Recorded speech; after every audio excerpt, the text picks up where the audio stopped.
Hello everyone and welcome again to Prof. Dan Tutorials video. Now today's video is a continuation of our employment-based second preference immigration category specific to National Interest Waiver, which allows you to self-petition. This playlist is focused on NIW, and I will advise you, if this is the first time you are watching my video, look at the description section and follow through the video's recommendation on how you should watch them, and that way you can be confident of doing this by yourself. For today's video is all about packaging your petition. You've written this, you have all the forms ready, and you want to progress to submitting. Then you have to package. They say do not judge the book by its cover. However, I would say this cover is very, very important in this case. You want to make sure you do the right thing. Also, for other employment-based category, the EB1A, EB3, 4, and 5, where you also fill from I-140, this also applies to you. So join me in this video. Have you subscribed to my channel? If you haven't, what's delaying you? The button doesn't bite. It doesn't take anything from you. Just click on the subscription button, support my YouTube channel. All right, let's get into it. The very first thing I'm going to advise you is that immigration policies and requirements can change at any point in time, and you should ensure you are up to date to avoid any delays or rejections, especially when you are self-petitioning by yourself. You want to make sure you do the right thing. Visit the USCIS website, or you consult with an immigration attorney or a knowledgeable person that can be of help to you since you want to self-petition. I will also encourage that a final review of the entire package to ensure completeness and accuracy. This is very important. You don't want to forget something that can cause your application rejected. I will also suggest that you have another person that can review your package as well, if possible, for an additional layer of verification. A second eye, they say, is always good caching. So I'm going to share some content with you as well as we go into this packaging category. All right. So to start with, if you look at the screen right now, in the very first video in this playlist, this was what I shared with you, the cover letter of a self-petition. Now, there are different ways to go about it, but my own advice or suggestion is that the very first page, ensure it has your contact information and, details about what are you applying for. As you can see on the screen, this has the petitioner or the beneficiary's name, the address, and the phone number, and the category of your petition. In this case, this person's own is I-140, submitting the form I-140, as well as which falls under the category of the EB2 National Interest Waiver.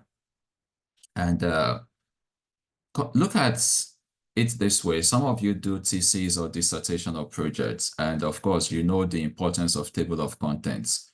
Table of contents can easily give one a snapshot of what your project is all about, and one could easily see, okay, this particular section is on this particular page, and I can quickly look at the table of contents and scan through it and go straight to the exact page. It helps me to navigate. So you want to make sure in your packaging, help the immigration officer that will review your case to easily navigate through. This is very important. So you can provide a table of contents. You can provide a summary page.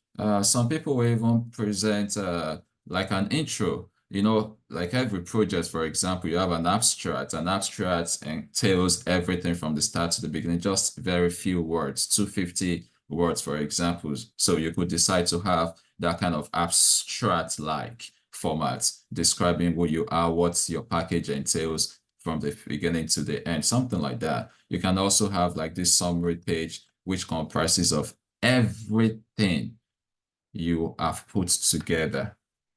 So this is very important.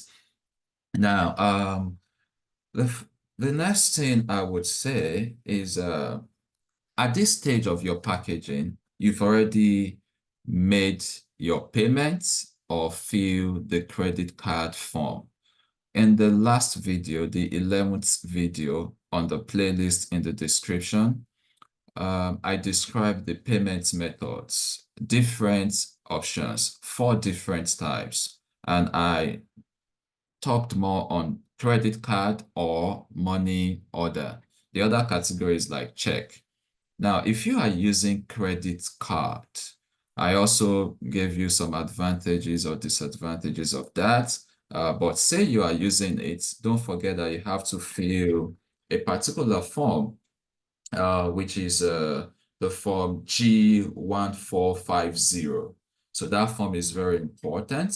So you have to fill the form, which has your credit card information, and you must place it in front, at the forefront of your petition, right? If you are also using, say, money order, you've gone to the store to purchase your money order, and it's been properly addressed. You also want to make sure that you fill that and include it at the front page of your petition as well. For example, if you look here at the screen right now, you can see the form G1450 for those using credit card payments. And we can also see for those using money order, for example, you can see a sample on the screen right now. This person, for example, paid 2,500 for form I-907 premium service. And yeah, another payment, you know, this is just a sample. So ensure you fill the money order, and that is it. Now, you want to make sure you place this at the forefront of your petition package. So again, if you are, another important thing is a form called G1145. It's optional though, but this is what it is. So this particular form, the link is also in the description section, is also available for free. So the G1145, it's like an electronic notification form, which you can fill. What USCIS says is that when you fill this form, place it at the forefront of your package as well. The details of the form includes your name or the applicant or the petitioner's name, details like email address or mobile phone number, just for text message. What that form does is for USCIS to notify you upon receipt of your petition or your package. So if you fill the form, you can put it in front of it. There are cases of people who have filled the form, and still they didn't get an electronic notification. Some it's mail they eventually got, which was sent to the address they've provided in the front page of their cover letter. So anyone works. My advice again to you is make sure you organize your petition logically.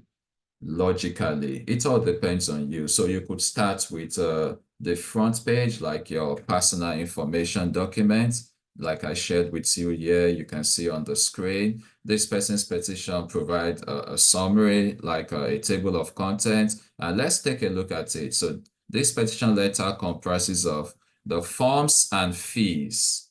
remember that you're going to fill certain forms. For example, Form I-140 is very important. You will fill that form. And this form, you must print, well, you can fill it electronically, or some people can use handwriting. I suggest you fill it electronically, then you can print it out in order to append your hand signature, and so that form is ready, right? For those that are using premium service that wants to get their feedback from USCIS on time, they also fill form I-907. As you can see listed on this person's front page, there is A3 form I-907. So this one is a choice. If you are not doing premium service, you don't need to include it. So you fill the form is included as well as A3. Perhaps this person labeled that form A3. Well, that is it. Also, if you are under the category of EB2 NIW, there are certain other forms you have to fill, the ETA form 9089. We have the 9089, the Appendix A, and the final destination. So in this person's petition, if you fill those forms as well, they are included just to let the USCIS officer knows that, see, this is how I have arranged my forms. So this person arranged the forms like that. But take note, for A1 is the filing fee. If you are using credit card or you are using money order. In the case of this sample, this person used money order, paid 700 for the I-140 and 2,500 for the premium service, paid separately. And the money order is included at the front page of the whole package. So if you look at this person again, you can see section B, the petition letter itself, which is divided into 6 chapters. Well, that's for this person's, the way it works for this person, right? So you have the contents of your petition as well. You know, aside the forms, you now have to respond to certain prompts. For NIW, for example, of importance are 3-prompt tests that you must respond to.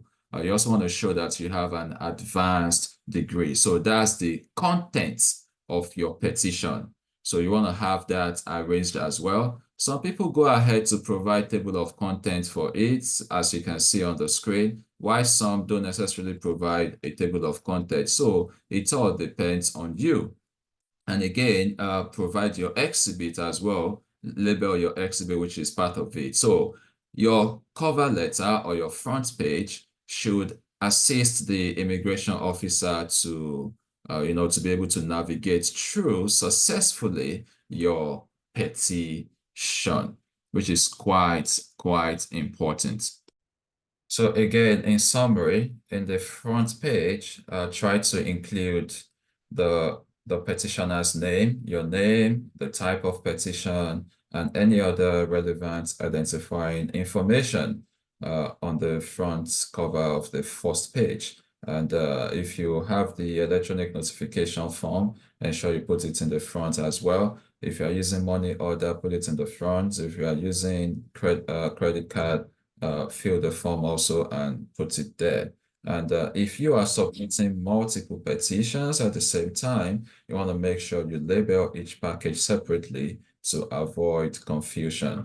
Another important thing, again, is a choice. It depends on how voluminous your package is. Some people use dividers or tabs to separate different sections for quick reference. Again, you want to make it easier for the immigration officer to be able to navigate through your petition with ease, without complication. So dividers, for example, color dividers. Some people have different color dividers.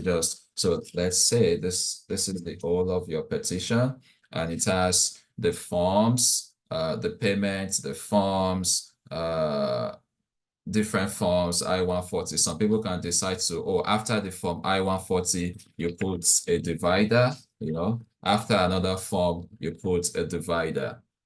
Why some could say, after all the forms you filled, maybe you filled from I-140, you filled from I-907, and the likes, ETA 9089, after the old forms, then you can put a divider, a color divider that can easily separate. then you launch into maybe the main body of the petition itself, where you've written a response to all the needed prompts. And after that, maybe you have the exhibits. You also want to put a divider there to separate the main content from the exhibits, and maybe after that, you have your CV, you have the reference letters. You want to put the dividers just to separate them. It's also a paper, the divider, just a colored one to show to make it easier to navigate. So basically, that is it. Again, it's your choice depending on the volume of your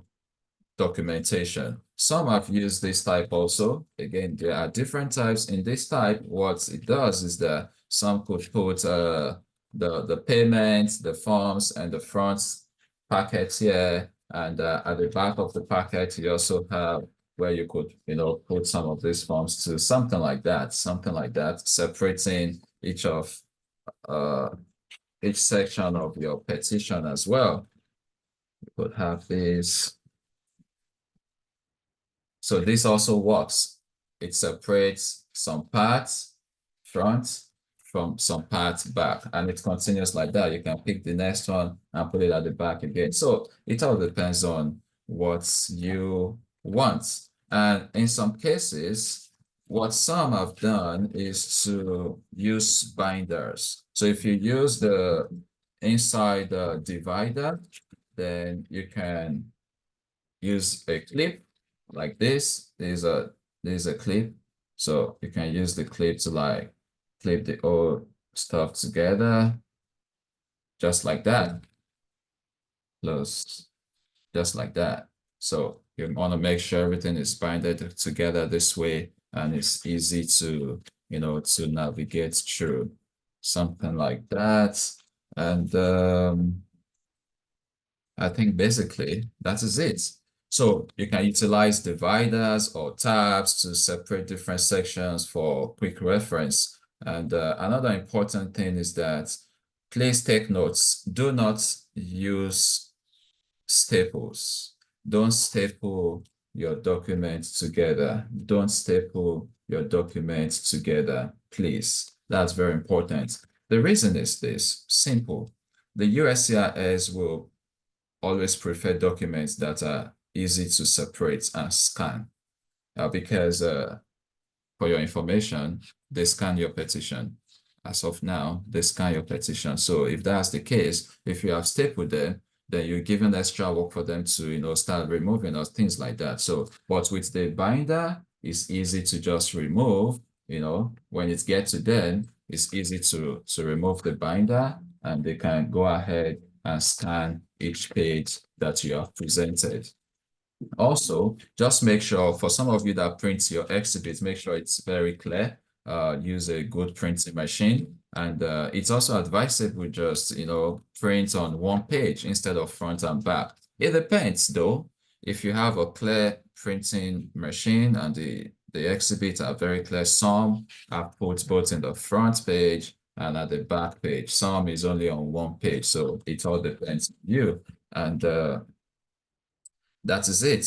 That way your package is ready. But remember, let someone else look at it or check it through for you, and have a checklist where you kind of check and take note that, yes, I have this ready. I have done this. I have signed the needed forms. I've included all these exhibits. Everything you've written in the body or content of your petition, all the claims you've made, the exhibits you've provided, make sure they are there. Else, it can lead to request for more evidence. You don't want to get an RFE, right? So if you have a good package, you do what you're supposed to do. The checklist is complete. You signed the forms. You provided all the evidence of your claims, and you should have no reason to have RFE. And that is your full package ready for submission. In the next video, I will take us through what next when you have your package and you want to submit.